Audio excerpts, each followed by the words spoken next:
xəritədə göstərilən mavi xətt bu mövcud olan dəmir yolunun, Azərbaycan dəmir yollarının göstərdiyi xidmətdir. Burada köhnə xəttlər var, hansı ki bərpa olunacaqlar ki, xidmət genişləndirilsin. Bu Məşləqə-Alballıq xəttidir, daha sonra Binəqala xəttidir və Binə-Hövsan xəttidir. Əlavə olaraq Güzdəşdən Qaradağa da xətt bərpa olunacaq ki, burada qatarlar, yük qatarları, sərnişin qatarlarına imkan yaratsınlar ki, onlar daha intensiv hərəkət edə bilsinlər.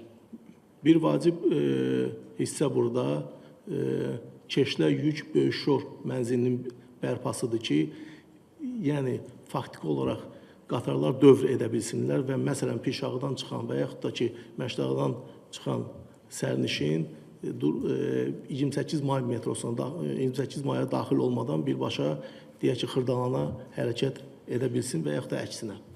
Metronun ikinci bizim əlbəttə ki kütləvi daşıyıcı bu metrodur. Metronun hal-hazırda 3 xəttini biz burada göstəririk. Mənşəyi xətti, yaşıl xətti və qırmızı xətti. Bu xəttlərin üzərində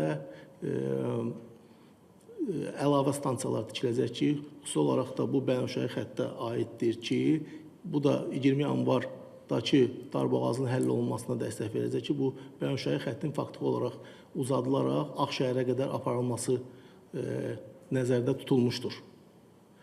Eyni zamanda da yaşıl xəttində Həzənslav metrosuna qədər uzadılması nəzərdə tutulmuşdur. Nəticə etibarı ilə belə bir bağlantılar baş verəndə, yəni şimaldan daxil olan vətəndaşlar artıq Avtovağzal Xocasən metro stansiyalarından istifadə olaraq rahatlıqla şəhərə daxil ola biləcəklər, nəinki 20 yanvar metrosunun istifadə edilməsi. Bir neçə ərazilərimiz var ki, orada kütləvi daşıyıcılar təmsil olunmayıblar. Bu ərazilərdə tramvayın tikintisi nəzərdə tutulub. Bu tramvayın xətti əsasən dediyimiz kimi Mehdabaddan başlayaraq birinci xətt, Mehdabaddan başlayaraq 28 may metrosunun yanına gələrək vətəndaşlar oradan daşıması, həyata keçirilməsi nəzərdə tutulub.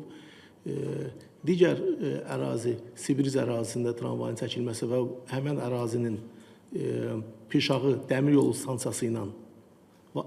stansiyası vasitəsilə yenə də dəmir yolu ilə inteqrasiya edilməsi və daha sonra da tramvayın davam etdirilməsi və burada əlavə tramvay xəttləri bundan öncə qeyd etdiyim Mehdabad yol layihəsinin üzərində tramvay xəttinin çəkilməsi, digər xəttin Bayıl istiqamətinə aparılması və növbəti xəttin isə Xətai rayona tərəf aparılması. Nəticə etibarı ilə bu formada yeni bir kütləvi daşımalar konfigurasiyası şəhərdə yaranması hədəflənmişdir. Bu konfigurasiya rəqəmsal əkizdə simulyasiya edilmişdir və bunun nəticəsində biz axınların ciddi şəkildə yayılmasının, yəni mərkəzdən yayılmasının, alternativlərin verilməsinin və eləcə də vətəndaşların daha çox vətəndaşın kütləvi daşıyıcılar vasitəsilə şəhərə daxil olmasını təmin edə bilirik.